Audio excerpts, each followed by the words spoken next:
Grande Charles, chegou. Tudo Fala, bem? Tiagão, tudo bem, cara? Pô, tudo jóia. Melhor agora, cara. Melhor agora com você aqui. Tô muito contente de ter você aqui na primeira live da DIT. Você já tá com a gente aqui. Então, pô, obrigado por chegar junto. Eu sei que você gosta também de participar, é um cara super ativo na comunidade, né? Então, obrigado aí por participar. E, cara, eu queria começar pedindo para você se apresentar, né? Eu não gosto de apresentar as pessoas porque eu acho que eu ia ficar rasgando elogio meia hora aqui para você. E aí talvez eu esquecesse de falar alguma coisa que para você é relevante. Então, por favor, cara, quem que é o Charles? Tá bom. Bom, eu costumo dizer que eu sou marido pleno, pai júnior, ou cofundador aí de 3 startups, né? Júlia e Gabriela, gêmeas de 13 anos, já estão com 13, Tiagão, meu Deus. E o Guilhermo, de 9 anos. E ó, já para quem tá entrando aqui, se quiser seguir o moleque lá no canal do YouTube, é GuilherCraft Oficial. E o patrocinador aqui doa uma cesta básica a cada 10 novos seguidores, tá? Então tem um patrocínio legal aí também e vale a pena seguir o moleque. Eu fui triatleta durante muito tempo, então fiz triatlon a sério. E aí na pandemia voltei a fazer. O Ironman virou um evento digital, então eu fiz o Ironman Virtual Races algumas vezes durante a pandemia, isso foi bem legal. Já pilotei um Fórmula 1 e agora falando sério, né, profissionalmente falando, são 20 anos ou mais de estrada, sendo que eu comecei a minha caminhada em inovação a partir de 2012. E aí o pessoal brinca, né, fala, pô, Charles, você é dinossauro da inovação. Eu nem acho que a metáfora é boa, viu, Thiago? Mas tá bom, tá valendo. E aí eu passei por Leroy Merlin, né, onde eu comecei a estruturar esse framework de inovação e agora, mais recentemente, no Grupo Carrefour, no Banco Carrefour, também dando aula de inovação para a Inova Business School. Então, eu torno isso realmente público, né, porque eu acredito em fomentar cada vez mais um ecossistema forte. E agora, publicando um livro, tá quase saindo, falando de inovação, digitalização e transformação digital, que para mim são as 3 estratégias para qualquer negócio sobreviver e se desenvolver dentro dessa nova economia que a gente está vivendo. Então, rapidinho é isso, Tiagão. Cara, perfeito. E a gente vai... já fica aqui o convite, lançamento do livro. Eu sei que você vai passar em um monte de lugar gigante aí, mas vem aqui com a gente na DIT fazer uma live pra gente lançar, porque vai ser um prazer ter você com a gente aqui lançando esse livro e ensinando a galera muito, você tem muito conteúdo, assim, desde que a gente se conheceu na Leroy Merlin, inclusive, né? O Charles, pra quem nunca ouviu o Charles ao vivo, o bicho é um showman, gente. É impressionante. O cara no palco. Eu não sei, sempre que eu vou entrar no palco pra apresentar alguma coisa, eu tremo. Mas eu tremo. Aí quando eu entro, acabou, assim, passa. Com você é assim também, não? Sempre. Você sempre tem aqueles primeiros 10 segundos que você fala, meu Deus, e agora? Então, ter um quebra-gelo sempre ajuda, né? E aí, assim, nesse mundo digital que a gente tá, meu quebra-gelo tá ali atrás, ó. Minha geladeira de Star Wars. Cara, isso me ajuda demais. Legal. As minhas estão aqui, ó. Deixa eu virar um pouquinho a câmera aqui. Então, olha as guias aqui. Ali eu me distraio bem, assim. Legal, Charles. Pô, hoje a gente vai falar, pessoal, a gente vai falar de inovação e de transformação digital, né, aqui com o Charles. Enfim, vocês já viram aí que o cara é faixa preta no assunto. E vai dar algumas dicas aqui para vocês, alguns toques que vocês podem fazer, enfim. Mas a gente vai começar bem do basicão, assim, Charles. Eu queria que você me falasse o que é inovação, cara. Tá bom. Cara, eu sempre uso como exemplo, para começar essa conversa, o iPhone, tá? Então agora estamos no iPhone 12. O iPhone 12, Thiago, é uma inovação? Sim ou não? Sim. Boa. E aí é o seguinte, será que a galera da audiência aqui também acha que sim? Então, põe aí no chat, galera. Quem acha que o iPhone 12 é uma inovação? Coloca aí, só responde sim ou não.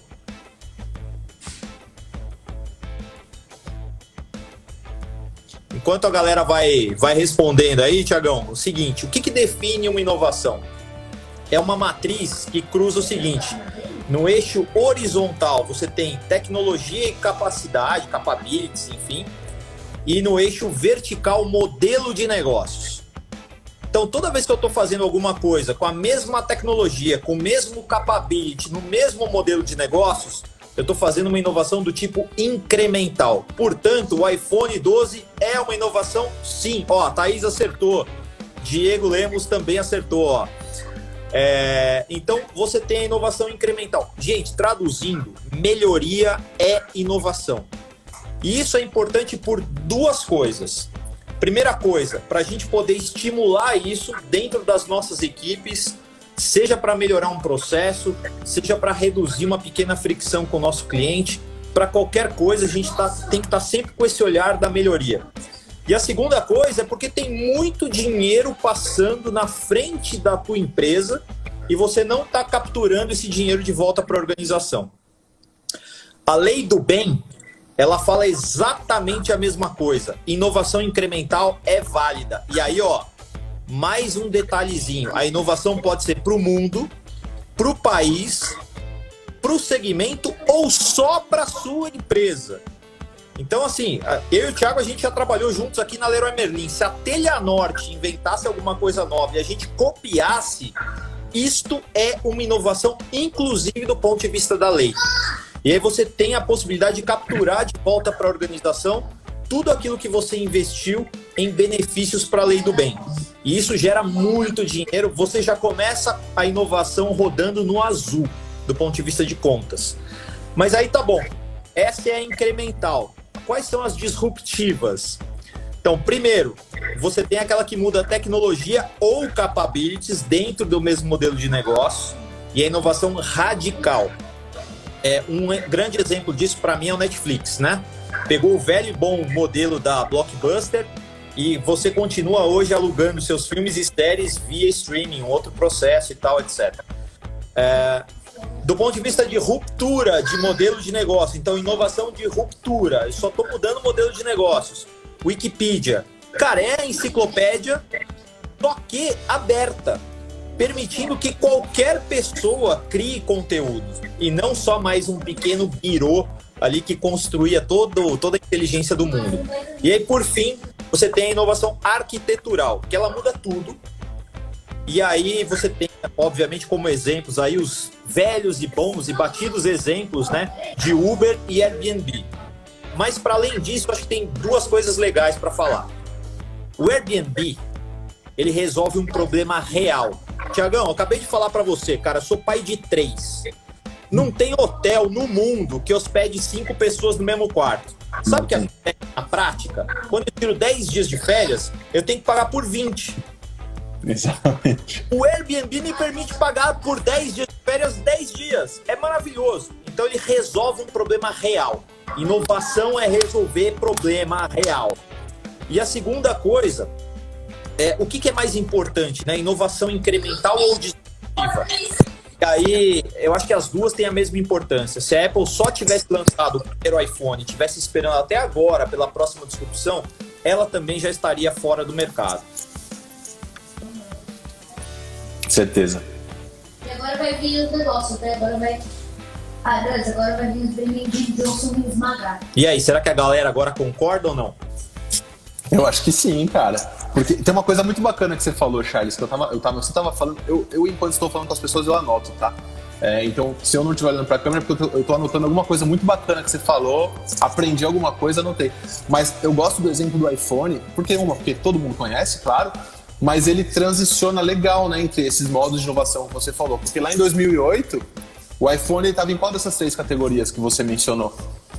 Lá em 2008 ele era disruptivo, totalmente. Era uma mudança cultural. Primeiro porque ele estava integrando todo um novo ecossistema em torno de si, né? Se tornando efetivamente uma inovação de plataforma. Não importa se hoje eu e você temos o mesmo iPhone, do ponto de vista de hardware. Na prática, o meu iPhone é totalmente diferente do seu pelo ecossistema de aplicativos que a gente usa. Exatamente. Então, através dessa plataforma, criar uma customização em massa, 1 a 1, que foi completamente disruptivo. Eu acho até, na verdade, que a App Store que veio um pouquinho depois do primeiro iPhone, ela é até mais disruptiva do que o próprio device em si. Total. Super, super de acordo. Por que eu tô falando isso? Porque acho que quando a gente fala de inovação, tem uma outra coisa que você falou que eu achei legal também, que é a relação da inovação com a parte de agilidade. A gente vai falar um pouquinho mais de detalhes disso mais pra frente, mas quando você fala da melhoria, né, a melhoria contínua, isso é agilidade, né? Então não adianta você ficar estagnado ali com um iPhone, o primeiro iPhone que saiu, e falar, putz, lançamos aqui, mudamos o mundo, agora vamos continuar com essa mesma coisa para sempre. Não. A gente precisa ir melhorando as coisas e aí passar mais para essa vertente incremental, né?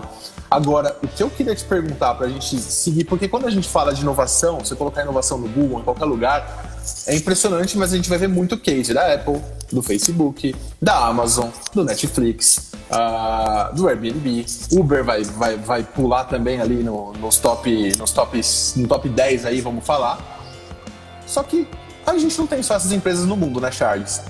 Você mesmo aí tá no Carrefour, eu agora tô na DIT, anos eu sigo uma penca de empresa também, e eu...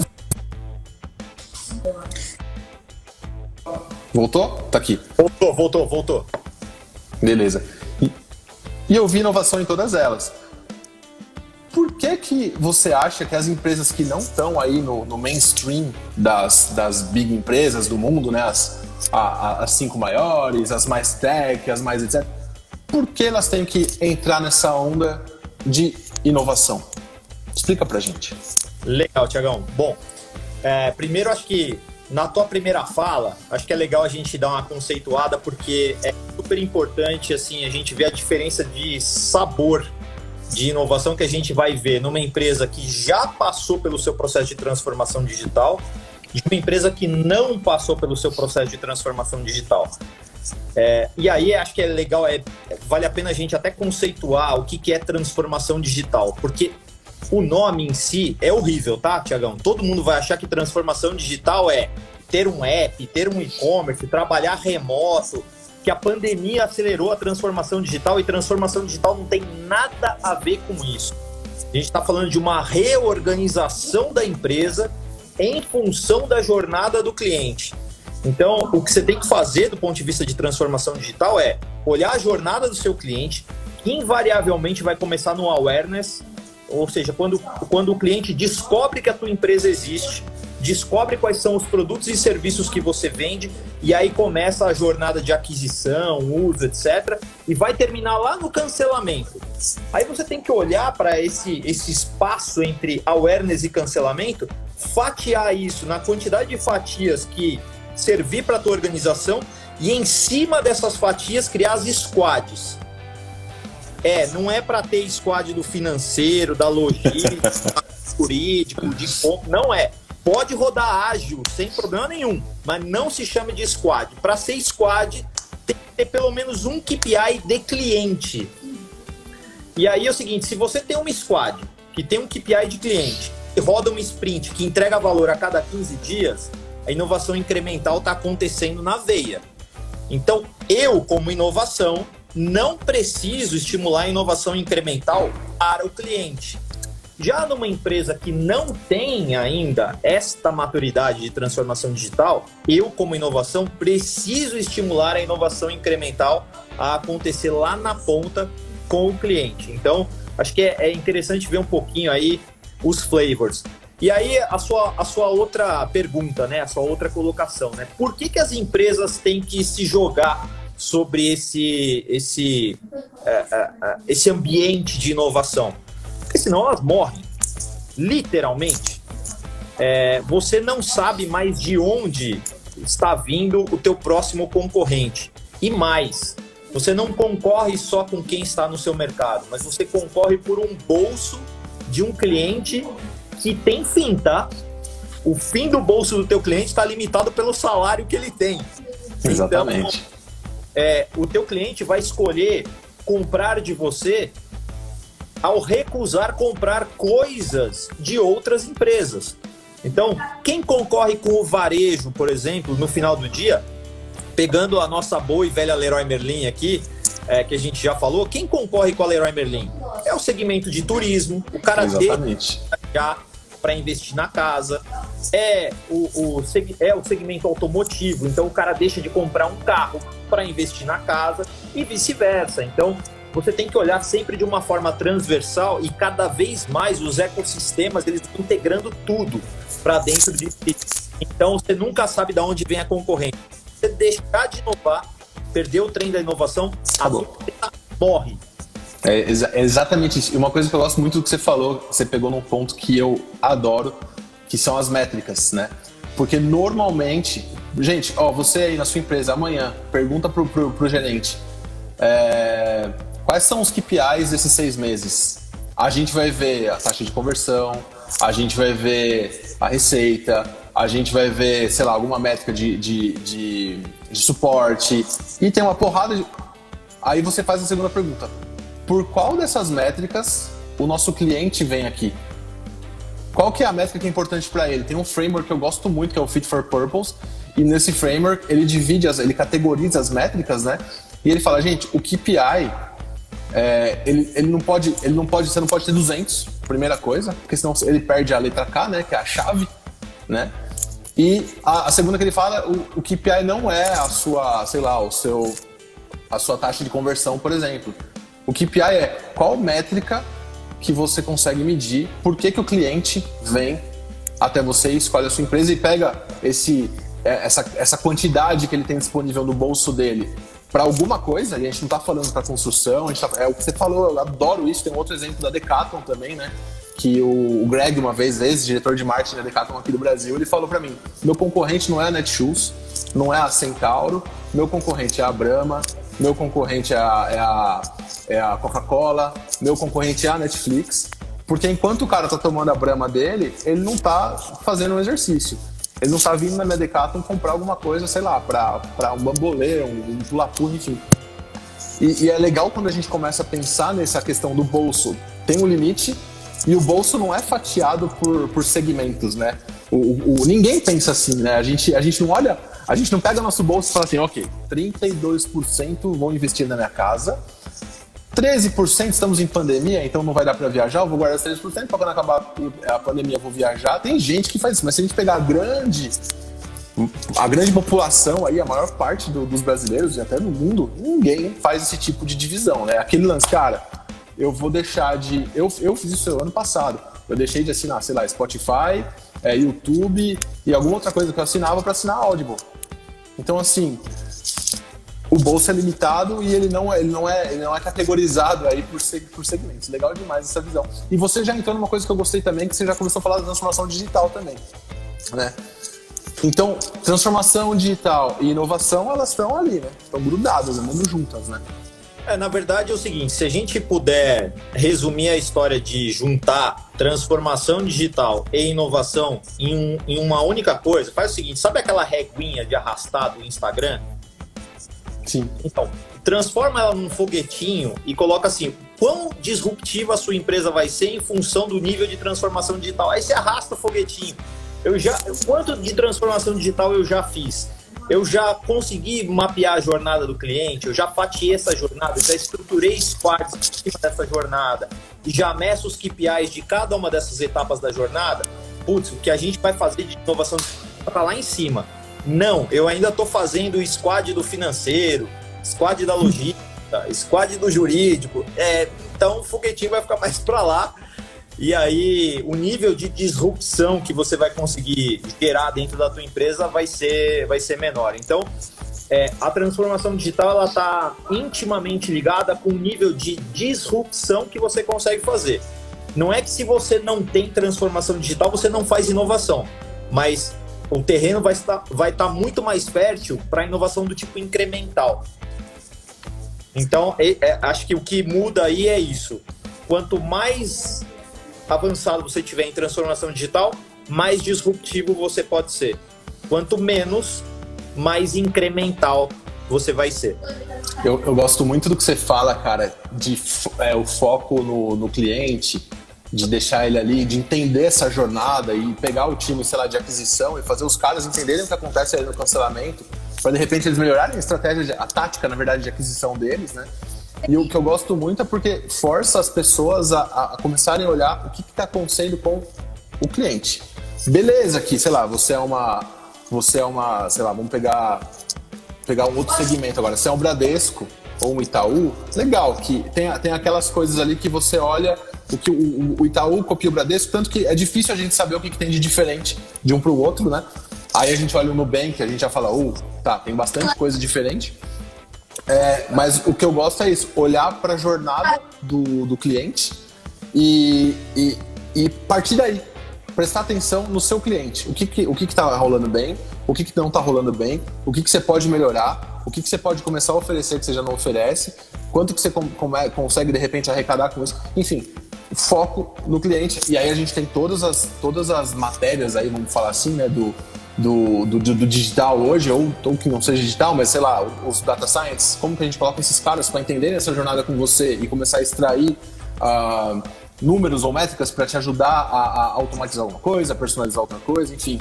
E aí a gente cai de novo no squad, né? O que é o squad? Que teve vários nomes já. O nome, acho que o pior nome que eu já vi, que é o Feature Team, né?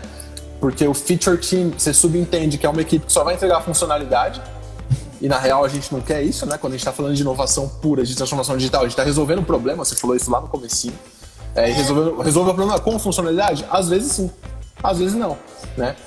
Mas, e aí o nome squad, acho que ele cai legal ali, porque basicamente a gente está falando de uma equipe que eles conseguem fazer do rabisco até botar no ar alguma coisa, até botar para rodar alguma coisa, sem precisar ficar fazendo pedido para TI, ficar fazendo pedido para marketing, ficar fazendo pedido para ilustração e tal. E aí a gente tem, às vezes, claro, o jurídico, o financeiro, que eles não estão dentro dessa squad, mas eles estão ali atendendo de uma outra forma organizacional, né? Eles estão ali atendendo demandas que chegam desses times, porque se eles ficarem o tempo todo dentro de uma squad, eles vão ficar falando assim, tá, o que eu vou fazer aqui? Agora não tem contrato para ver, não tem tal. Simples, Thiago, entender o papel dessas funções corporativas dentro da transformação digital. Basta que eles olhem para as squads como os seus clientes. Exatamente. Estruturem os seus processos baseado nas necessidades desses clientes. O que normalmente não acontece, tá? Não acontece. Você tem, por exemplo, áreas que elas estruturam o processo sem validar com o seu cliente interno. Elas colocam esse processo via comunicação interna, normalmente, para a organização inteira e falam o seguinte, cumpra-se, né? Vou dar um exemplo prático disso. Imagina, por exemplo, um departamento de compras. O departamento de compras, ele coloca lá uma norma dizendo todos os processos de contratação precisam passar primeiro por compras. Toda compra precisa ter pelo menos 3 fornecedores. O nosso SLA é de 20 dias úteis. Para pegar um exemplo concreto, real. Legal. Se vai começar por compras, cadê o expertise do cara de UX, do cara de inovação, dos devs, que estão reconhecendo no mercado, né, pessoas e empresas que podem resolver os problemas? Segundo, a gente está falando de coisas que são únicas. Como é que eu vou arrumar outras 2 cotações para isso? Terceiro, eu preciso fazer a inovação acontecer de forma rápida. Como é que eu vou usar 20 dias úteis só para começar a coisa a acontecer? Então, se compras dentro da transformação digital enxergar o que tem que fazer, ela vai validar com as squads e vai perguntar qual é o SLA que atende vocês? E a partir desta demanda de dizer, uma semana pra gente é legal.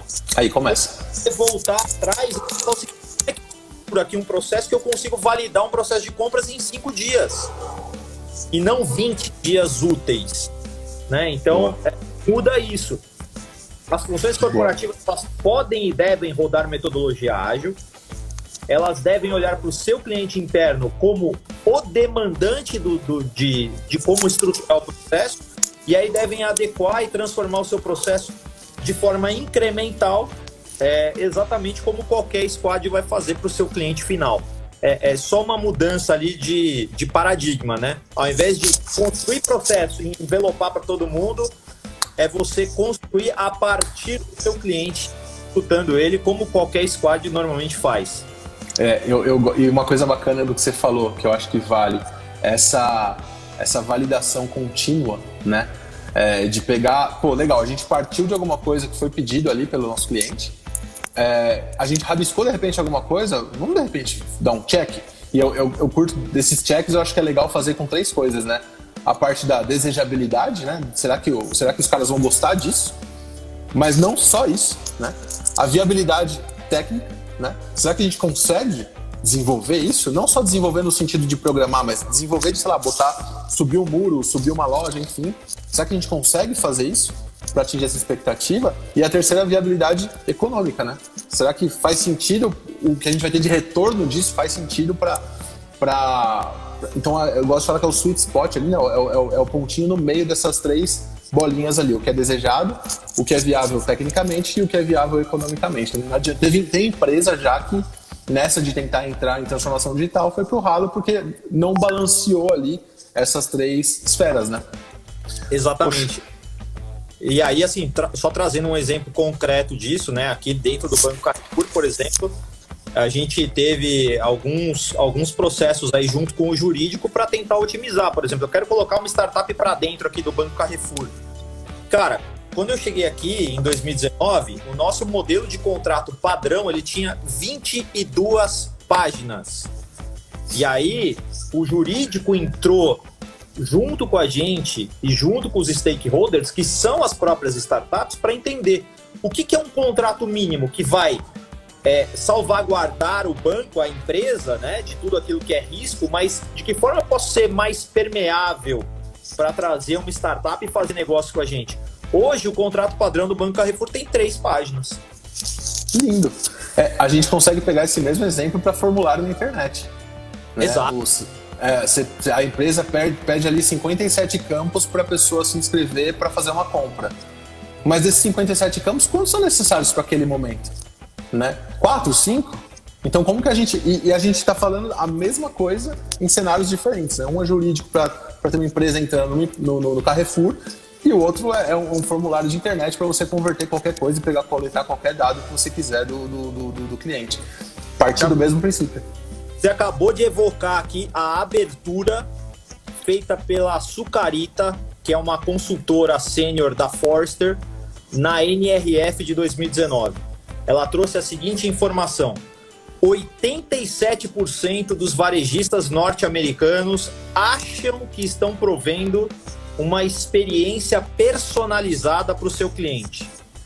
5% das pessoas acha que está recebendo uma experiência. Então, uma coisa que eu vivo falando sobre Big Data é que o Big Data já morreu há muito tempo e a gente esqueceu de enterrar. Smart Data é muito maior do que Big Data. Se você se focar sobre coletar somente aquilo que você vai usar, você vai ser melhor e mais eficiente como empresa e você vai prover, sim, uma experiência mais personalizada e customizada para o seu cliente, porque você vai usar todos os dados que você vai coletar. O que adianta me perguntar o time que eu torço e depois me aparecer lá com promoção de camiseta do Parmeira, do Corinthians e do Santos? Eita, meu Deus do céu. Paulista lá, pô. Cara, outra coisa, você agora em 30 segundos você acabou de praticamente resumir o Lean, né? Que a Toyota lançou lá nos anos 70, se eu não me engano. É isso aí. E é isso, como que a gente tira desperdício do nosso fluxo, seja fluxo de trabalho, seja a jornada do cliente, como que a gente tira aquilo que está... qualquer que está de gordura, eu tenho propriedade para falar de gordura, brincadeira. Como que a gente exclui isso da equação para a gente ser mais eficiente e eficaz, né? Não só eficiente. Eu vou aproveitar, tem uma pergunta do Gus Pepper 7 aqui, e eu vou ler. Ele já perguntou faz algum tempinho, eu estava tentando achar a deixa para perguntar. Ele falou aqui: as empresas dentro de inovação, elas escolhem quais clientes querem ou buscam todos os perfis? Essa é a pergunta que ele fez. Ele disse, em uma loja do Ponto Frio, acho que ele foi em uma loja do Ponto Frio e o gerente falou comigo, menos de um minuto, disse: você é um cliente 4.0. Ó, Tiagão, assim, na real, quem quer atender todo mundo não atende ninguém, tá? Então, assim, precisa sim selecionar um público. e direcionar os esforços para ele. Banco Carrefour, por exemplo, quem é o cliente do Banco Carrefour? Classes B-, C e D. Esse é o público, a grande massa de público de clientes do Banco Carrefour. É um banco que é voltado para dar crédito para pessoas que muitas vezes são recusadas pelo sistema financeiro brasileiro. A gente está falando do único cartão que a pessoa vai ter na sua carteira. Se você tem, Tiagão, legal, mas você provavelmente fez, sei lá, porque tinha uma oferta de uma bicicleta que estava sendo parcelada em 20 vezes sem juros e ainda tinha 10% de desconto com o cartão. Então você fez, comprou e nunca mais usou, se bobear. Ou só usa quando vai no Carrefour. O cliente do Banco Carrefour é um cliente que aquele é o único cartão. Tanto que quando você olha o balanceamento, né, dos gastos on us e off us, é muito mais off us do que on us, porque é o único cartão. A gente aqui está bancarizando essas pessoas, né? E aí, do ponto de vista de crédito hoje, o Banco Carrefour é o 5º maior banco do país. E aí, se você pensar, peraí, o Brasil não tem 5 grandes bancos? Pois é, um já ficou para trás. Exatamente. Só para traduzir para a galera aí, On Us é o cartão quando ele é utilizado dentro do Carrefour ou nas marcas do Carrefour, e Off Us sei lá, o cara vai na Toyota não, o cara vai no Walmart e passa o cartão do Carrefour, ele consegue também. Qualquer lugar, na Leroy Merlin. Vai lá, em qualquer lugar, boa. Legal demais, Charles. Tem uma outra coisa que a gente tinha listado aqui pra gente conversar também, que é a questão de se a gente sabe quais são as empresas que, você já falou um pouquinho disso, mas quais são as empresas que entendem a inovação como uma coisa estratégica, como essas empresas perceberam os resultados no final do ano ali, né, na receita, mas não só na receita, também na cultura da empresa, que vem até de repente antes, né? Sem dúvida, Tiagão. Cara, tem muito indicador e muito resultado que você pode colher, tanto do processo de Open Innovation, né, integrando startups, quanto estimulando o intraempreendedorismo. Para pegar um caso, por exemplo, de empreendedorismo da Leroy, que eu adoro, a gente tinha um colaborador lá, um cara de logística da loja de Contagem, que ele, no processo de observação do cliente, ele encontrou ali uma dor e ele propôs uma solução que é zero tecnologia. Então, olha só, você, quando vai a Leroy Merlin, você coloca um monte de coisa dentro do carrinho, passa pelo caixa, mas tem produtos que mandam você ir lá na retirada de mercadoria para o seu carro. Aí você abre o porta-mala, olha para o produto, olha para o carro e fala, deu ruim. E aí, nesse deu ruim, você improvisa, você dá um jeito para levar o produto embora. Esse cara, ele pegou tudo que é de amarração de carga, de marca própria da Leroy Merlin e colocou à venda ali na retirada de mercadoria. Você tá com o problema ali na hora, a solução tá do lado e é baratinha. 181% de progressão de vendas nessa família. Então, assim, a empresa que cria cultura de inovação, que dá a possibilidade dos seus colaboradores a todo momento terem essas ideias e permite que eles testem essas ideias com seus clientes no campo, elas realmente criam um diferencial que pode ser medido em vendas, pode ser medido em resultado, pode ser medido em experiência do cliente, pode ser medido em melhoria de processos, ou até na pegada de sustentabilidade, ou ESG, como a gente está falando atualmente. Aqui no Banco Carrefour, a gente pegou um problema também que era casca para a gente aqui. Segundo maior motivo de ligações para o call center do Banco Carrefour. Sabe o que era? Clonagem de cartão ou, né, suspeita de clonagem de cartão por um gasto não reconhecido na fatura de cartão de crédito. Eu tenho uma história ótima sobre isso da época de Leroy Merlin. Não sei se você vai lembrar, Tiagão, mas o café expresso lá da Leroy Merlin saía assim na fatura: Conirel Clínicas. Aí eu falei, mas que raio que é Conirel Clínicas? Clonaram meu cartão. E da mesma forma, né, Tiagão, sei lá, você foi no dia 5 de maio numa lanchonete comer um lanche. Beleza, quando chega a tua fatura, dia 26 de maio, você abre ela, você olha lá e fala: Arcos Dourados da Felicidade? Nunca foi.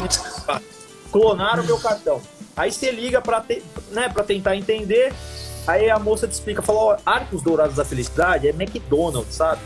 Aí você fala: puta, desculpa, tal. Só que nisso, eu gerei uma fricção para você.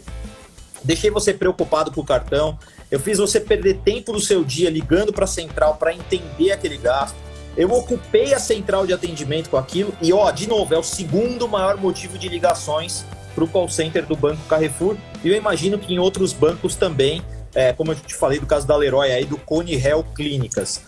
O que a gente fez? A gente incorporou uma startup que faz o Merchant Data Cleansing. Então ela pega esses nomes, essas razões sociais, transforma em nome fantasia. E aí na tua fatura vem McDonald's, você não tem dúvida mais. Ou os marketplaces, né, que cada hora vem com um nome, né?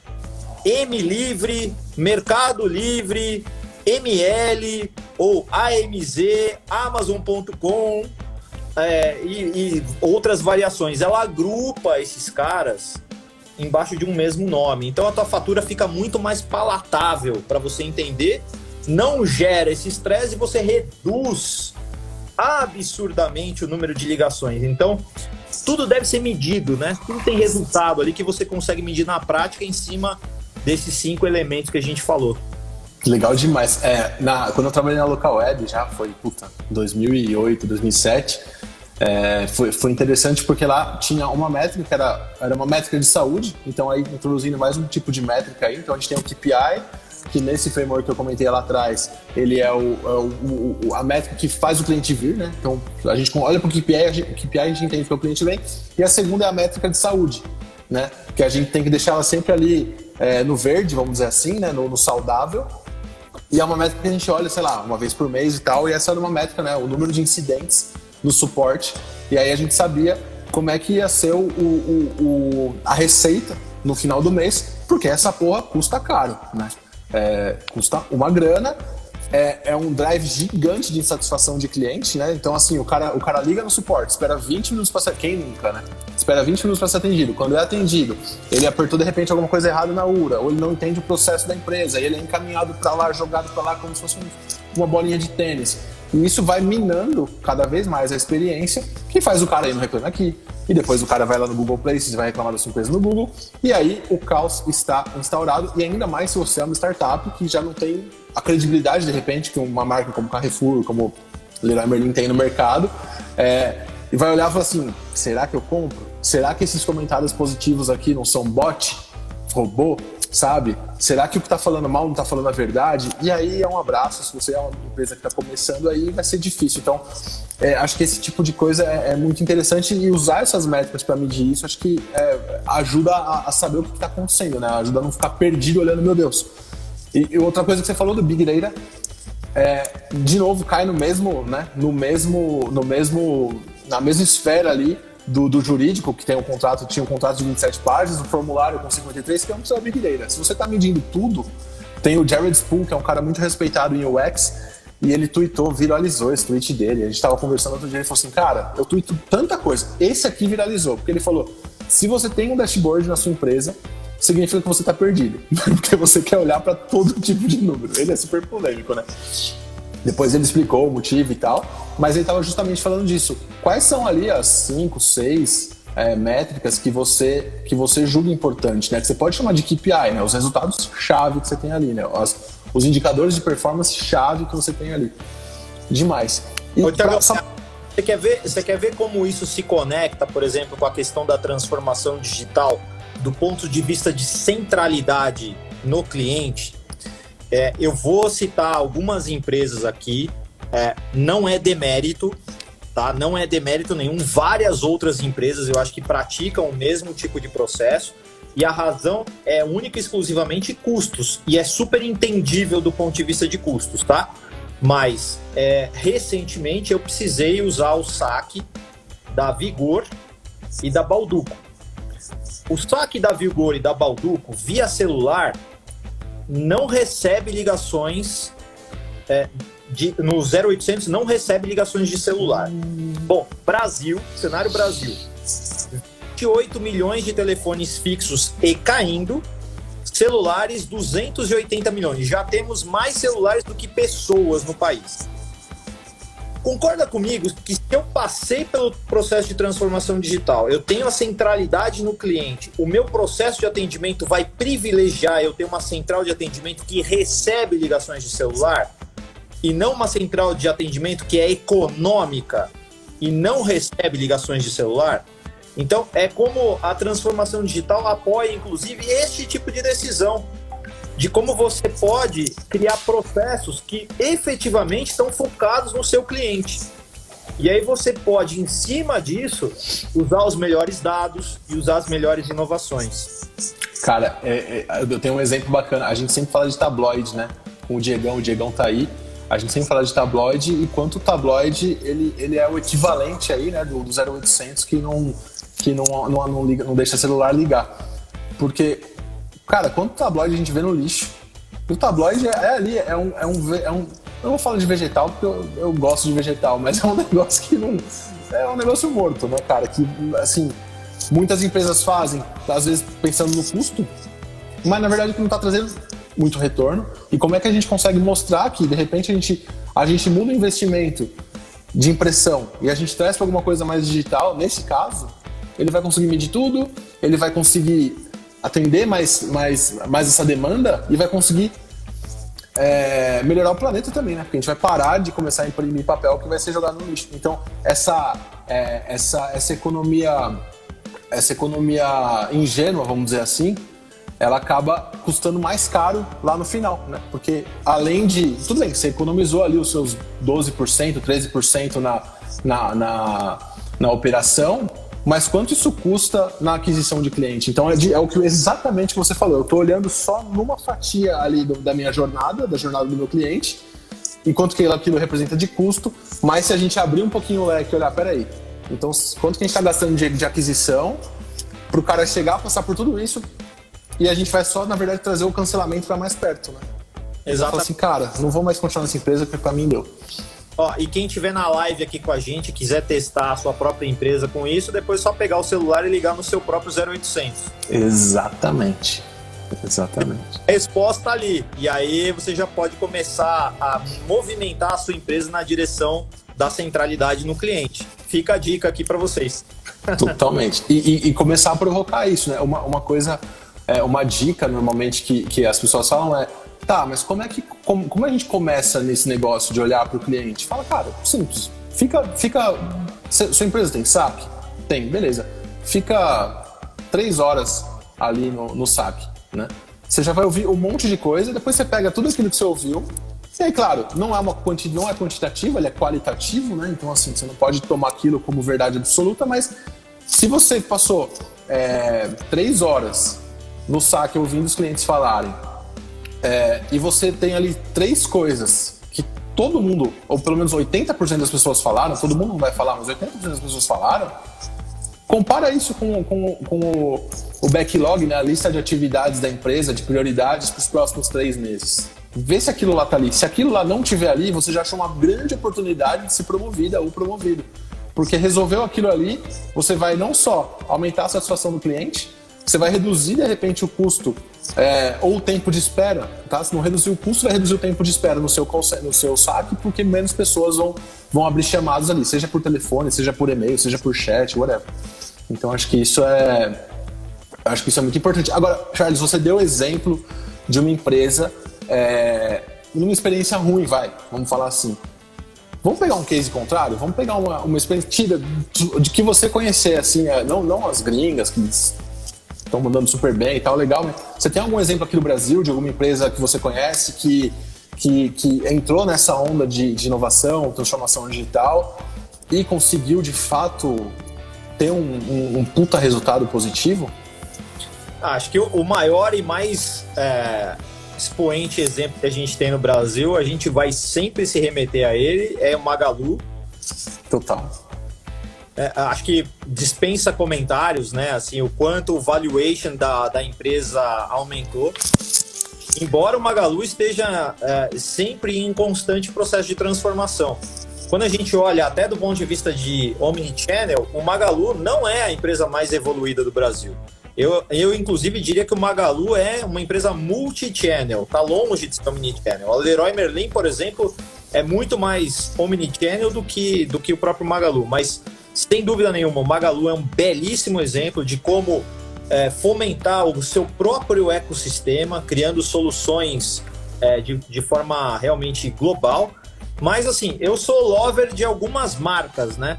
Então, assim, uma marca que eu adoro e que, assim, sabe fazer um atendimento, um uso de dados da forma correta e tudo mais, é a Nespresso. Nossa, eu sabia que você ia falar da Nespresso. Cara, é bom que, cara, só assim, se tiver alguém da Nespresso vendo essa live, o Charles com certeza conhece o pessoal lá, eles já conhecem ele também, mas eu conheci o Charles em 2013. Em 2013, a Nespresso ainda era top of mind dele de inovação e transformação, cara. Boa. Sempre. Vai lá. Por quê? Eles fazem um uso muito correto de dados, eles promovem, eles colocam, eles gamificam hoje em dia o seu nível de relacionamento com a Nespresso, promovendo a nomes. Pô, eu sou hoje considerado embaixador da Nespresso. Eu tenho um copo de metal escrito embaixador, cara. Isso é maravilhoso. E aí, assim, a Nespresso consegue entender o meu gosto de cafés, etc, e fazer as melhores recomendações para mim. Ela, de alguma forma, ela até sabe mais ou menos o volume de cafés que eu consumo e ela sabe quando me acessar para fazer as boas promoções para eu manter a minha recorrência de compra. E você descobre, na verdade, uma empresa centralizada, centrada no cliente quando você tem problema com ela. E aí, assim, eu já tive problema com a Nespresso, né? Acontece. E aí é normal, é da vida. Como é que a empresa resolve? Eu acho que é como ela se posiciona e se mostra genuína para o mercado. Trocas na Leroy Merlin. Cara, não tem processo de troca mais fácil, mais simples no mundo do que trocar um produto na Leroy Merlin. Problemas com a Nespresso. A minha Aerotino 220, comprada na Itália, queimou porque eu liguei numa tomada 110. Errei a tomada, queimei o negócio. Fui na loja da Nespresso presencialmente com aquela máquina perguntando: tem assistência técnica para isso? Como é que funciona? Sabe o que a menina fez? A menina falou assim: quer pegar uma nova e eu te dou 50% de desconto?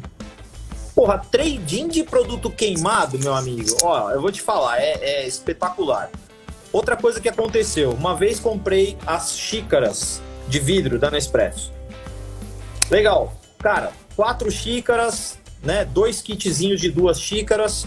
No primeiro uso, quando eu lavei a xícara na lava-louça, quando eu tirei da lava-louça, tava trincada a xícara. Aí eu resolvi abusar da Nespresso. Eu mandei no chat do Facebook, diretamente para a Nespresso, a foto da xícara e um emoticon chorando. Os caras entraram em contato comigo e trocaram a xícara. Então, assim, empresa que você não precisa nem falar, você só manda uma foto e um smilezinho e resolve o teu problema. É uma empresa muito centrada no cliente. E aqui tem uma coisa legal disso, né, cara? Porque imagina quantos tipos diferentes de reclamação por esse mesmo problema que eles não receberam só naquela semana, naquele mês.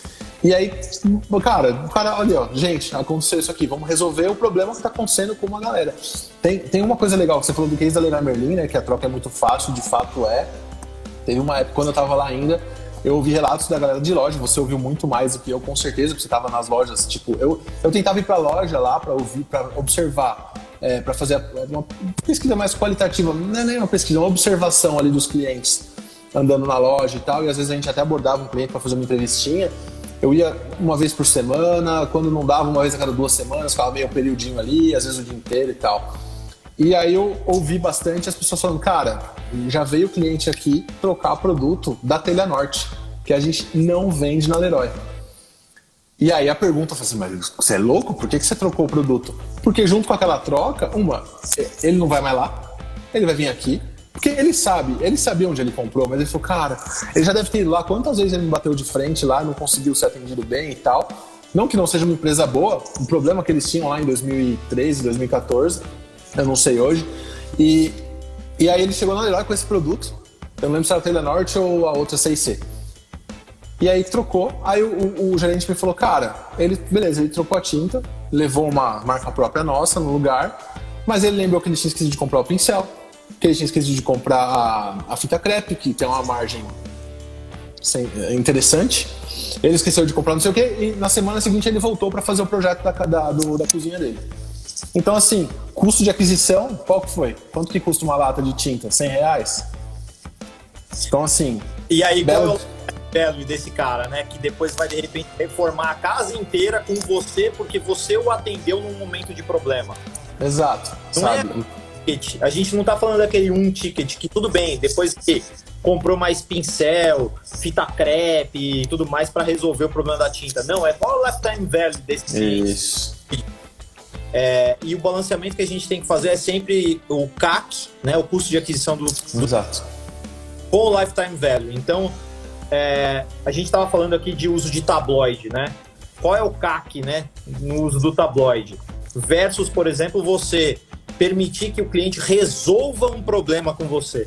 Exatamente. Então, o CAC é muito menor e muito mais efetivo do ponto de vista de fidelização e de manutenção desse cliente dentro da tua base. Exatamente. E uma outra coisa que eu queria te perguntar aqui, se eu não me engano, aqui foi de memória mesmo. A Nespresso tem um case legal de inovação também com as cápsulas, não tem? Que ela começou B2B.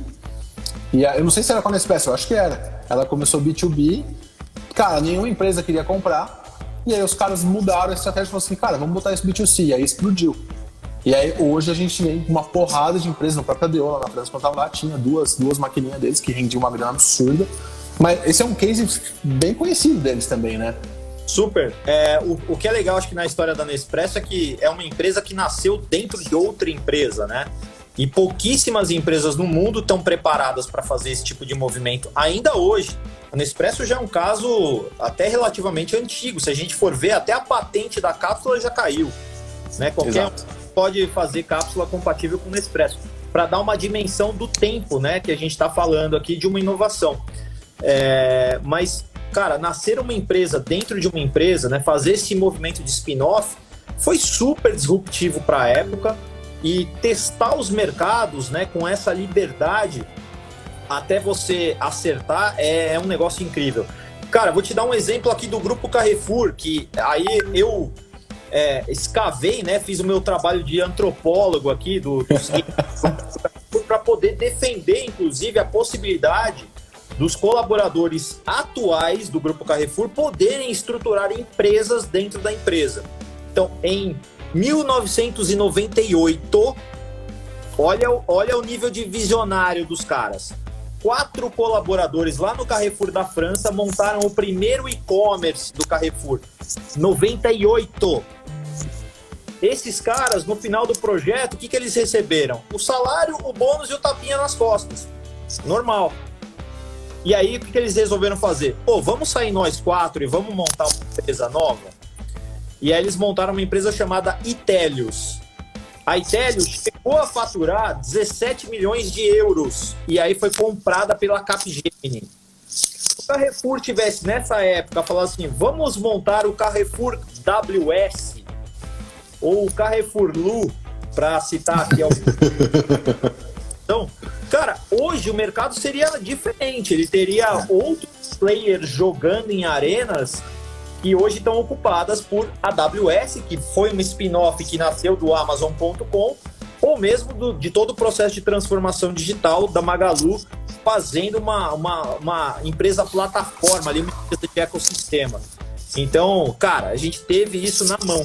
Então, hoje, uma das missões que eu tenho como inovação aqui dentro do Banco Carrefour é dar a possibilidade de colaboradores estruturarem novas empresas dentro de casa. O processo começou com um hackathon. Lá no final do ano passado, em dezembro, a gente fez Data Hacking Days. Foram 54 horas de uso intensivo de dados para criar soluções novas, que envolveram dados de postos, farma, varejo, banco e shopping center, todos os negócios do Grupo Carrefour.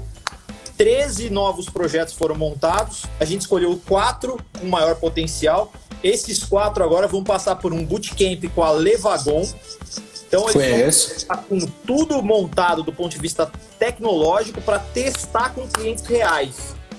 E aquilo que a gente entender que tem potencial de ficar no grupo, fica no grupo. Aquilo que a gente entender que tem potencial de virar uma nova empresa, vai receber um investimento e vai ser spin-offado, vai virar uma startup aí dentro do mercado. Legal demais isso, cara. Legal demais. Bacana. Porra.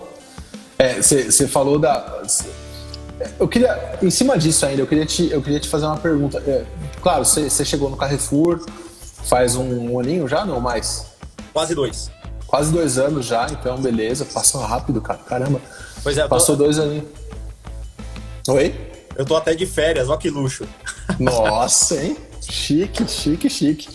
E eu quero entrar agora nos obstáculos, né? Eu não sei se quando você chegou já era tudo lindo, maravilhoso, se era tudo mato, você teve que talhar o caminho todo. Seus primeiros, vamos pegar ali, primeiros 100 dias aí, quais foram as grandes pedras que você teve no caminho? Lógico, se você não quiser citar, não precisa, pode dar uma generalizada, da gente pegar normalmente nas empresas, quais são as grandes pedras que uma pessoa que quer ter essa iniciativa, seja uma pessoa que sei lá, uma pessoa de UX que está projetando a carreira, no plano de carreira ela quer de repente ter um olhar mais macro para negócio e tal, quais são as dificuldades que ela vai ter, e pegar também um ponto de vista de um C-level, né, de um executivo aí, seja o CEO, seja o CMO, enfim, qualquer nível C aí. Quais são as pedras? Tiagão, cara, eu cheguei aqui em setembro de 2019. Um mês depois eu estava fazendo uma apresentação para o board do Banco Carrefour para dizer qual era o framework e como a gente ia trabalhar. Na sequência, eu corri atrás de fazer essa evangelização do começo da nossa live, de falar o que é inovação e capturar os benefícios da lei do bem, já para ficar tranquilo do ponto de vista de trazer receita para dentro da organização. E aí, logo na sequência, eu fui começar o processo de Open Innovation. Trouxemos aqui para dentro 2 startups. E eu deixei o processo rolar justamente para identificar os problemas que eu ia ter dentro dessa jornada de incorporação de Open Innovation aqui dentro da empresa. Eu descobri todos os DPIs, Departamentos de Prevenção à Inovação, que existiam. Eu tinha esquecido dessa sigla. Eu encontrei sem brincadeira. Eu não sei se a Silvana tá assistindo a live aqui com a gente, mas ela sabe dessa reunião. Eu encontrei 17 interlocutores do não. Putz. Então, assim, eu reuni os 17 numa sessão de design thinking conjunta para dizer o seguinte: é uma convicção que nós temos, que nós vamos inovar e vamos trabalhar com startups. Então, se a resposta é não, eu quero que a gente trabalhe agora no então como. E o então como teve a participação dessas 17 pessoas, a ponto da gente estruturar um novo documento, um novo processo dentro da organização, com a participação de todo mundo. Jurídico, compra, segurança, LGPD, todo mundo estava a bordo. Então tá todo mundo confiante de que aquele processo agora é o melhor processo. Essa POC, eu tinha como meta fazê-la acontecer em 2 meses. Levou 7. Só que ao longo desse processo, a gente foi reestruturando esse processo e hoje eu consigo fazer uma POC com startups em 2 meses. Porque o banco se transformou, os líderes dessas áreas incorporaram a mesma convicção de inovar, porque ao invés de fazer uma coisa top-down, de chegar pro nosso presidente aqui e falar assim, agora então fala para todo mundo que vai... Não, ao contrário, eu deixei o fluxo rolar, eu mapeei as dores, mapeei os problemas dentro do processo e trouxe todo mundo a bordo para trabalhar comigo. A gente conseguiu, de uma forma envolvendo todo mundo, né, de fazer esse processo ser transformado e a gente ter um processo novo. Uma coisa que eu acho que é importante é nunca fazer as coisas de forma top-down, né? Você tem que trazer essas pessoas para perto e a convicção tem que ser da empresa de que ela tem que inovar. Não tem que ser de uma pessoa ou só da liderança. Total, cara. E uma coisa super interessante, se a gente pegar métricas de fluxo aqui, o primeiro lead time de vocês foi de 7 meses e o segundo foi de 2 meses. Puta progressão, né, cara? Muito legal. Bom demais. E 22 páginas de um contrato para 3 páginas e por aí vai. Então, legal. A gente está aí tentando melhorar para a gente incorporar cada vez mais inovação dentro do nosso ecossistema. Cara, que bacana, que papo legal, assim. Eu acho que a gente pode... Então, eu gostei do DPI, então acho que, né, o Departamento de Prevenção da Inovação, eu acho que, pessoal, quem estiver aí na live assistindo, pode até começar a mapear os DPIs aí na sua organização. Mas eu queria te falar de uma coisa agora, como que a gente consegue evitar o Big Bang, né, cara? Porque isso você falou, de evitar de chegar no CEO, né, chegar lá um executivo novo de inovação, um head novo de inovação, por eu dar no ouvido do CEO e falar assim, olha, é o seguinte, agora tem que ser assim, assim, assado, e bora mandar para baixo. Porque normalmente, eu gosto de falar que o Big Bang, ele funciona meio que sistemicamente, quando você... Ação e reação, vai, para não falar muito complexo. Quando você bate muito forte, quando isso volta, você consegue segurar? Não. Normalmente não. Quem fala que consegue, porque normalmente o que é conseguir segurar, né? É manter essa cultura que você tentou jogar. Então eu gosto sempre de brincar, né? De brincar. Quando você dá uma porrada muito forte em alguma coisa, é legal pensar como se você estivesse batendo numa coisa elástica, né? Que da mesma forma que ela foi, ela vai voltar talvez com mais força, e quando ela voltar com essa força, talvez ela te derrube, né? Esse é o motivo primeiro, assim, que se você quiser pensar só em você e falar assim, cara, então eu vou evitar um Big Bang porque eu vou jogar uma energia muito forte, né? Que vai ser um CEO ali falando para todo mundo. Essa volta, normalmente, ela não volta em violência, né? A pancada que eu falo não é às vezes ela volta em pedido de ajuda, pedido de suporte, todo mundo querendo fazer tudo ao mesmo tempo com você, e aí você vai cair num problema clássico de várias empresas, que é o primeiro, budget. Você não vai ter budget para contratar gente para te ajudar em 2 semanas, porque provavelmente o seu budget já está pro ano todo, sei lá, você e mais 3, né? E a segunda coisa, o seu suporte ao cliente interno, né, vai ter uma fila muito grande, e aí você acabou de virar aquele saque que você odeia, que fica fazendo ping-pong, que demora 3 horas para te atender, que recolhe o ticket e depois de 3 meses responde falando assim, olha, não tem muito o que eu fazer. Então, assim, esses são os problemas que esse Big Bang gera, né? Tem alguma coisa, sei lá, você já viveu isso? Você teve já de ver isso acontecer? Como é que funciona? Tiagão, é o seguinte, eu podia agora fazer indicação de alguns livros aí, né? Boa!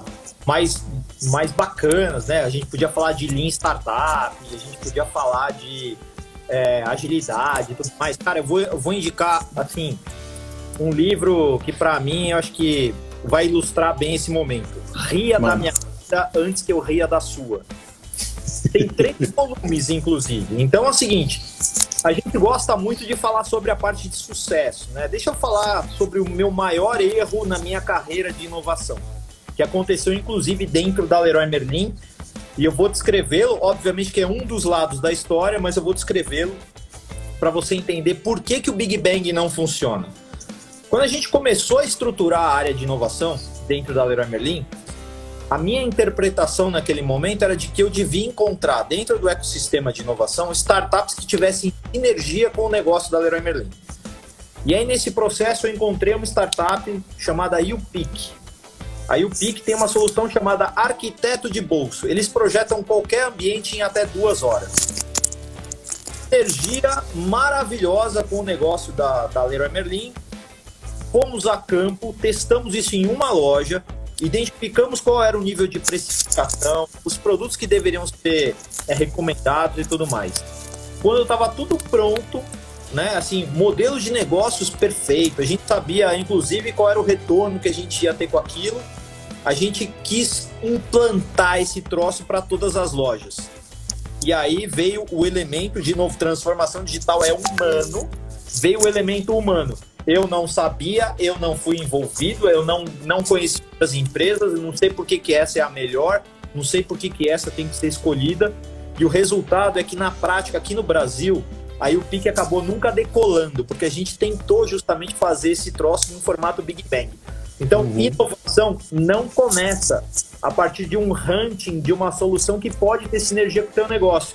Começa de um problema real, de uma área de negócios real, de um stakeholder real.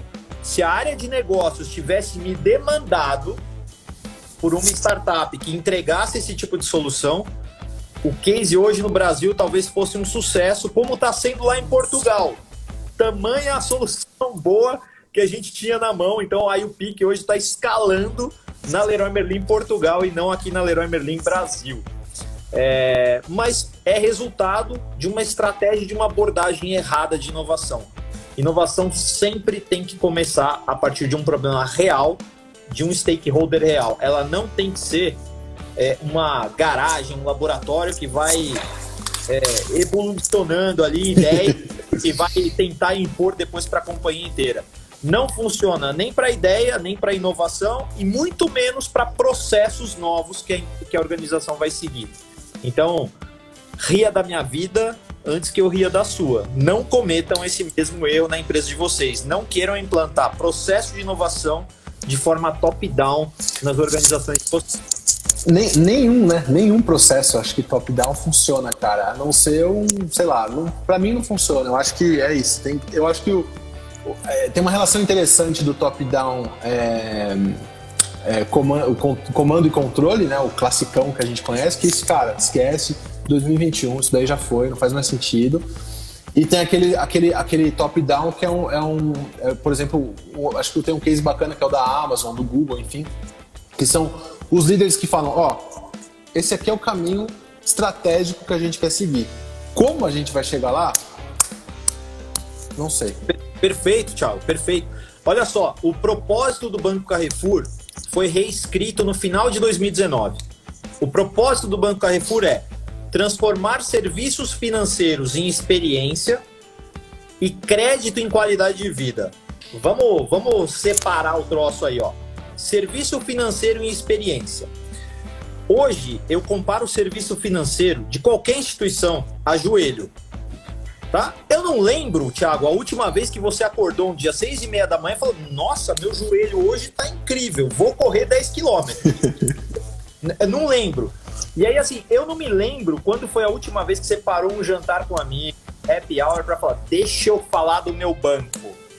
Meu cartão de crédito é maravilhoso. Você fala do que você comprou com ele, mas nunca você fala do serviço financeiro. Então, cara, só aí, nesse primeiro ponto, já tem assim uma jornada gigantesca para você transformar serviço financeiro em experiência. Você só lembra exatamente quando você lembra que você tem joelho, quando dói.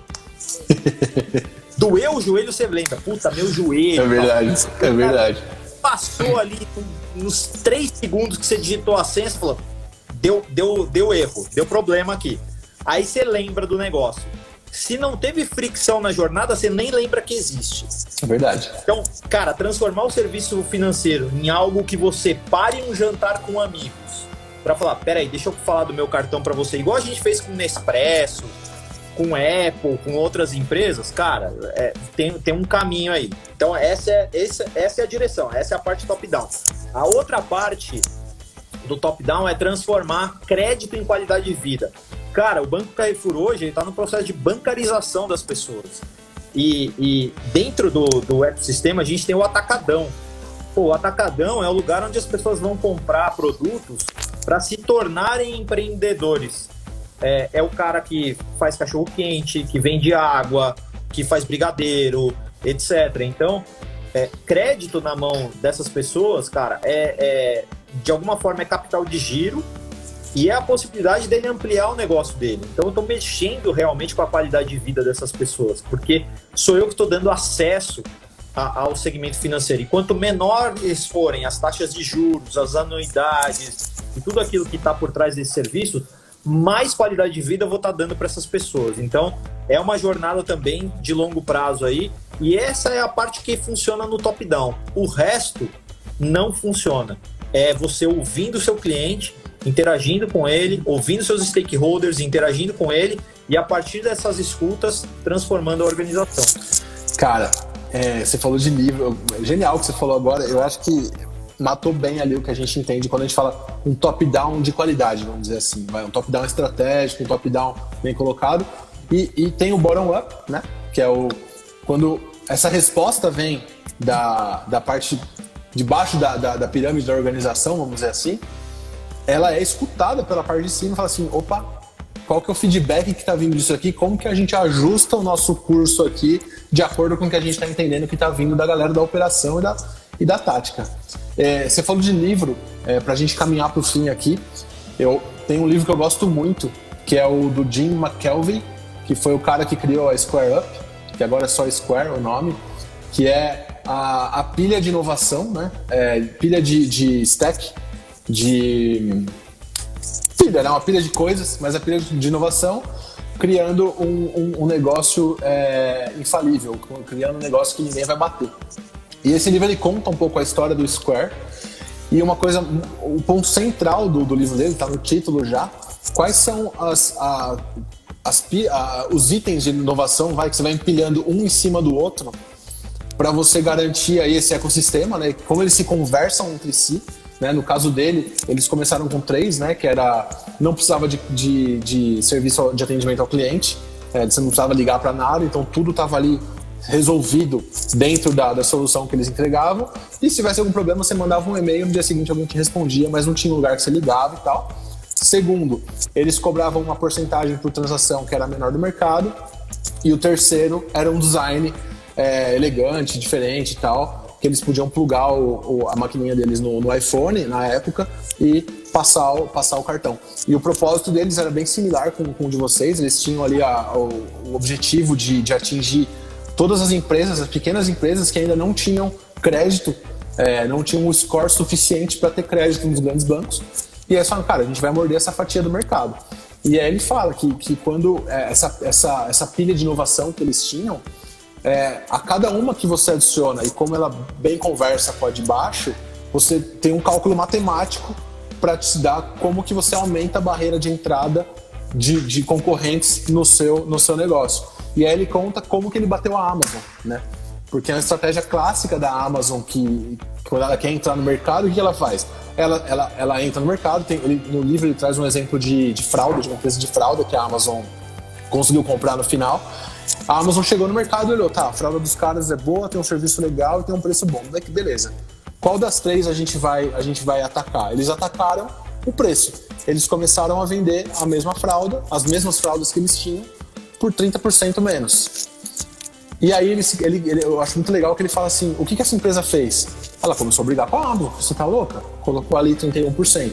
Foi reduzindo o preço. Engoliu a margem dela, a marca já não tinha mais capital para se manter, ou seja, a Amazon conseguiu falir a operação dos caras, e aí chegou num determinado momento, a Amazon foi lá e comprou essa empresa por um valor escroto, um valor ridículo. E aí ele fala que quando aconteceu isso com a Square, eles não fizeram nada. Ele falou assim, o que a gente fez? Nada. Por quê? A Amazon copiou 3 itens de inovação deles, né? Ele copiou o suporte ao cliente, então a Amazon começou a dar suporte 24/7. Eles deram uma taxa menor por transação, então acho que, o Square cobrava 2,97 e a Amazon estava cobrando 1,95, sei lá. E o terceiro, eles tinham um design que ele era mais funcional e focava menos na parte estética e focava mais na parte funcional. E ele falou, cara, eles estavam literalmente ganhando da gente nesses 3 itens. Só que a gente tinha mais outros 12 que eles não conheciam. Aí eles ficaram 1 ano tentando pegar essa fatia do mercado, mas os clientes não estavam saindo. Eles estavam percebendo progressão a cada semana. Acho que a cada mês eles dobravam a operação, era um negócio absurdo. E aí ele fala, o que a gente fez? Nada. Por quê? A gente na época, ele falou assim, eu não soube disso na época. Depois de refletir muitos anos, eu entendi. Quando você tem um diferencial de inovação, você tem, o seu concorrente tem ali, sei lá, 50% de chance de te engolir. Quando você tem 2, ele já tem 25. E a porcentagem vai diminuindo eles falam assim, a gente tinha 13, 14. Então eles tinham 0,67% de chance de bater a gente em todos esses critérios de inovação, ou desses elementos de inovação que a gente tinha na nossa jornada, e todos eles se conversavam, né, aí fazendo aquela massa, né, que a soma das partes é maior do que o todo. Então, assim, as pessoas adoravam o Square e não mudavam e recomendavam para os amigos e tal. E aí, se eu não me engano, passou 1 ano, 1 ano e meio que a Amazon estava nessa operação. A Amazon falou, cara, chega pra gente, não vale mais a pena, vamos abortar. E aí os clientes que a Amazon já tinha conseguido receberam uma caixinha com o dispositivo da Square pra falar assim, tá, a gente parou, mas tá que essa empresa vai atender vocês melhor do que a gente. E aí ele usa o livro. Cara, o livro é demais, eu recomendo muito esse livro, assim. E ele abre muito a cabeça justamente para tudo que a gente falou aqui nessa live. Ele dá alguns exemplos também, alguns cases bacanas. Então, aproveitando que você trouxe a ideia do livro aqui, eu queria trazer esse. E agora, pra gente fechar, eu queria que você falasse um pouco do seu livro, que tá para sair aí. Então, o que vai ser, quando sai, como é que vai funcionar, um pouquinho, se você já puder falar, eu não sei como é que tá a parte contratual aí. E a segunda coisa é deixar o seu jabá. Pô, gostei, adorei o Charles, quero acompanhar o Charles do Clubhouse, como é que eu faço? De sexta-feira de manhã tem alguma coisa? Eu quero, enfim, seguir o Charles no LinkedIn, então deixa aí, por favor, você faz o seu jabazinho aí no final. E você que está assistindo aqui até agora, já dá um seguir aqui no Instagram da DIT, dá um seguir também no Instagram do Charles, se vocês não estão seguindo ele ainda. E esse conteúdo aqui ele vai estar disponível no IGTV, para quem não conseguiu assistir inteiro. E ele vai estar na íntegra também no YouTube e no Spotify, tá? Então a gente conseguiu gravar tudo aqui bonitinho. No YouTube e no Spotify não vai ter esse corte que teve aqui, gente. Vai lá, Charles, com você. Bom, Thiagão, obrigado pelo convite, por estar aqui com vocês. Prazer enorme. Espero voltar aqui logo depois do lançamento do livro, que tá quase, tá? Tá quase. Só te contando sobre o processo, né? Assim, eu estou descobrindo pela primeira vez o processo de escrever um livro e a cada semana eu descubro mais uma etapa, tá? Eu acho que acabou agora, acho que não tem mais etapa. Eu já estou com a capa definida, já tenho o número de ISBN, já fizemos todas as revisões, já recebi o PDF dele na íntegra. Então, assim, ele tá pronto. Eu preciso entender agora, e aí, né? Sou eu que estou cobrando agora os caras de trabalhar e lançar. Vai tá disponível na Amazon. Então, aliás, o processo eu achei genial, tá? Antigamente, fazer um livro custava um carro, né? Hoje em dia é real time. Então, comprou o livro, ele é impresso na hora e entregue para você. Ah, que legal. Isso barateou demais para as pessoas poderem realmente escrever o livro. Então, o livro é Inovação, Digitalização e Transformação Digital. Eu estou colocando uma lente sobre essas 3 estratégias, porque na prática as empresas enxergam as 3 meio que como uma grande mancha e não entendem a separação e a aplicação correta dessas 3 estratégias. Então, além de colocar essa lente, eu também estou dando, de alguma forma, o caminho das pedras para você começar a implantar essas 3 estratégias dentro do mercado corporativo. Genial, então, demais. Tá chegando, tá quase, e eu aviso vocês aqui sobre o lançamento, com certeza. E aí falando, né, pô, gostei desse papo, quero continuar conversando com o Charles aí sobre qualquer um desses 3 temas, ou ainda sobre triatlon, Fórmula 1 ou o que for. Então, eu tô lá no LinkedIn, fácil de me achar, Charles Schweitzer, com esse sobrenome praticamente só tem eu. Aqui no Instagram é Schweitzer1977, também estou profissionalizando meu Instagram agora e falando muito sobre conteúdo de inovação, marketing, transformação digital. Então, por favor, sigam ali e a gente vai bater muito papo sobre isso. E no Clubhouse eu tenho uma sala fixa que acontece às sextas-feiras, às 8 horas da manhã. É cedo, que é para você tomar café da manhã junto comigo. Friends, e aí não é só com o Charles, mas Charles, Marta Gabriel, Renato Grau, são todos futuristas, pessoas que trabalham com inovação para trazer sempre o resumo da semana de tudo aquilo que aconteceu de mais importante em inovação, futuro e tendências. Então, toma café da manhã comigo toda sexta-feira, às 8 horas da manhã. Eu vou estar sempre trazendo alguma coisa quente sobre o que aconteceu essa semana. Eu estou me especializando na parte de games e estou ali acompanhando o que está acontecendo neste momento com Apple e Epic Games, que pode não só mexer no mercado de games, como todo o mercado de desenvolvimento de aplicativos. Então, segue lá que tem muita coisa bacana. Vejo vocês por aí. Cara, muito legal, Charles, muito obrigado. De novo, bom, você sabe, né, o respeito que eu tenho por você. A galera da DIT aqui tá em peso também, falando, cara, que legal, nossa, demais, um monte de coisa bacana. Então, obrigado aí pra você, obrigado por todo mundo que ficou até aqui agora. E a gente vai ter eventos como esse de forma recorrente, tá, pessoal? Então fica ligado aqui também no nosso Instagram, dá uma seguida, segue lá no YouTube, segue o Charles também, porque é conteúdo de muita qualidade. E muito obrigado.